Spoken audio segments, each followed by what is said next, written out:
भट्टी साहब, अगर आपसे शुरू कर लिया जाए इस सारी सिचुएशन को, पहली बात तो हम इससे पहले आए केपी के मामलात के ऊपर के इमरान खान की एक्सपेक्टेशन पे या तो कोई नाहल वज़ीर आला वो लगाते हैं या कोई वज़ीर आला उतरता ही नहीं है। इस सिचुएशन पे बात करना चाहेंगे आप? जी, पहली बात तो ये है कि जो जान से गए दोनों तरफ से वो अफसोसनाक है। इनके ख़ानदानों से हमदर्दी, जो ज़ख्मी हुए अल्लाह उन्हें सेहत दे। और जो मुरीद के हवाले से मुख्तलिफ ऑपरेशन के हवाले से मुख्तलिफ कहानियाँ सुनी जा रही हैं, मेरा ख्याल है एक जुडिशल इंक्वायरी होनी चाहिए ताकि पता चल सके, वरना ये अफवाहें ज़्यादा फैलेंगी। और ये जो मौजूदा मार्च था, पहली बात है मुझे अभी तक ये समझ नहीं आई कि ये तरीक़े लब्बैक के मार्च का मकसद क्या था, इसकी ज़रूरत क्यों थी। उस वक्त जब हमास और इसराइल अमन मुआहदे पर मुत्तफ़िक हो चुके थे और अमेरिका, कतर, मिस्र, तुर्किया जो थे वो इसके गारंटर थे, सालस थे। और उस वक्त जब गज़ा वाले सजदा शुक्र अदा कर रहे थे, खुशियाँ मना रहे थे, और उस वक्त जब अरब ममालिक वेलकम कर रहे थे अमन मुआहदे को, और उस वक्त जब बमबारी रुक चुकी थी और अमन की तरफ बात बढ़ रही थी, तब ये जलाओ घिराओ, ये तोड़ फोड़, ये एहतजाज, ये मार्च क्यों? क्या करना चाहिए था हमें? मुझे तो कोई समझ नहीं। मैंने तो पूछा उन लोगों से भी जब ये मार्च टीएलपी के लोगों से, हाँ, कि भाई क्या करना चाहिए, क्या हम इसराइल को तस्लीम कर रहे हैं या क्या हमें करना चाहिए था जो हमने नहीं किया? यही किया जा सकता था। और जब हमास, गज़ा वाले अरब मुल्क वेलकम कर रहे हैं, खुशियाँ मना रहे हैं, तो हम अपनी तोड़ फोड़ क्यों कर रहे हैं? दूसरी बात, कितना प्यारा नारा है, लब्बैक या रसूल अल्लाह सल्लल्लाहु अलैहि वसल्लम, हमारी जाने कुर्बान, हम आखिरी इंसान तक के नबी हैं सल्लल्लाहु अलैहि वसल्लम, रहमतुल्लाह आलमीन है। नबी की तालीमात क्या यही हैं? क्या यही हमारा दीन सिखाता है कि रस्ते बंद, इंसानों को तकलीफ़, जलाओ गिराओ, तोड़ फोड़, मिंबर रसूल से नफ़रत, इश्तियाल अंगेज़ी, गालम गलोच? यानी लाहौर से इस्लामाबाद तक क्या नहीं हुआ? मोटरवे बंद, जीटी रोड बंद, सड़कें बंद, इंटरनेट बंद, बाज़ार बंद, कारोबार बंद। फिर तीसरी बात जो इम्पॉर्टेंट है कि 2017 में तरीक़े लब्बैक आई, फैज़ाबाद धरना, ज़ाहिद हामिद मुस्ताफ़ी हुए, वज़ीरों के घरों पर हमले हुए, हुकूमत से मुआहदा हुआ, और सुप्रीम कोर्ट का एक फ़ैसला है। क्या कहा कि पब्लिक आर्डर रियासत की ज़िम्मेदारी है, आइंदा सड़कें ब्लॉक नहीं होंगी, नक्शे अमन पर सज़ा मिलेगी, और तमाम खुफिया इदारों की मुत्तफ़िका राय है कि तरीक़े लब्बैक इस धरने से सियासी फ़ायदा हासिल करना चाहती है। और उन्होंने मजहबी जज्बात को उभारा, नफ़रत की आग लगाई, तशद्दुद हुआ, अमलाक को नुकसान पहुँचा और 16 करोड़ का नुकसान हुआ। 2018 में दोबारा एहतजाज, 12 दिन का एहतजाज और एक और मुआहदा, और एक बार फिर मुल्क मफलूज। सुप्रीम कोर्ट ने आसिया बीबी को बरी किया अक्टूबर 2018 में, फिर मुजाहरे, फिर एहतजाज, फिर शहर बंद, फिर मुआहदा। अप्रैल 2020 में इस्लामाबाद समेत मुल्क भर में धरने, वजह कि फ़्रांस में तौहीन आमेज़ खाके शाये हुए। तो अब क्या करें जी? फ्रांसीसी सफ़ीर को निकालें, ताल्लुकात ख़त्म करें, फिर हुकूमती मुआहदा। 20 अप्रैल 2021 फिर एहतजाज, एक और क्या इसका फिर हल? भाईजान, पहली बात तो ये है कि दुनिया भर में मुजाहरे फ़लस्तीन के हक़ में हुए, और उस वक़्त नहीं किया किसी ने जब करने की ज़रूरत थी। दुनिया भर में हुए। मजाल है कोई एक पाँव भी इधर आया हो।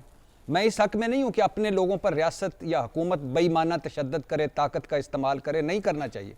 लेकिन यार, मुझे और आपको ये हक़ है कि हम इधर सामने वाली बैठ के सड़क बंद कर दें।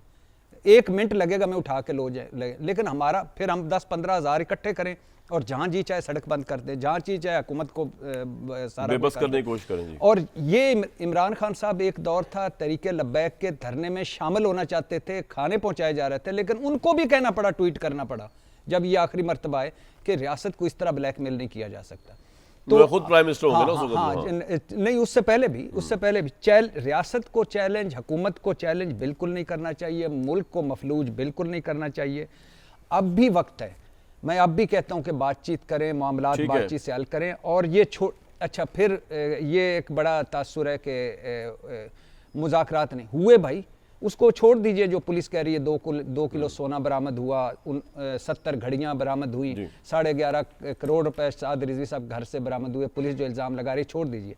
लेकिन बात बेसिकली ये है कि हम कब तक इस तरह दुनिया भर में कहीं और मामला होता है, हम अपना मुल्क जलाओ घिराव में कर देते हैं। तो ये नहीं होना चाहिए, और ना रियासत और हुकूमत को ताकत का इस्तेमाल करना चाहिए इस तरह बेईमाना, और ना इनको रियासत को मफलूज करना चाहिए। बिल्कुल ठीक। भट्टी साहब, बात ये है कि इमरान खान ने कोई बहुत ज़्यादा इम्पॉसिबल टास्क दे दिया सोहेल अफरीदी को कि एक तरफ मिलिट्री ऑपरेशन को रोको, दूसरी तरफ मेरी एहतजाजी तहरीक का वो चलाओ। ये किस तरह कोई भी वज़ीर आला इन हालात में कामयाब हो सकता है? इमरान खान की एक्सपेक्टेशन बहुत ज़्यादा नहीं है? दो बातें। पहली बात तो जो फैसल भाई कर रहे थे, मुझे भी शर्मिंदगी है कि जिस तरह हमने ट्रंप साहब की तकरीर के साथ इसराइली पार्लियामेंट दिखाई, हंसता मुस्कराता तालियां बजाता नेतन्याहू दिखाया और इसराइली झंडा मुसलसल दिखाया। इसको ब्लेयर किया जा सकता था, धुंधला किया जा सकता था। ये नहीं होना चाहिए, ये नहीं होना चाहिए था। दूसरी बात, मैं हमेशा इस हक में हूँ कि दहशतगर्दों के आखिरी ठिकाने तक हमें पीछा करना चाहिए। आखिरी दहशतगर्द को जहन्नम वासिल करना चाहिए।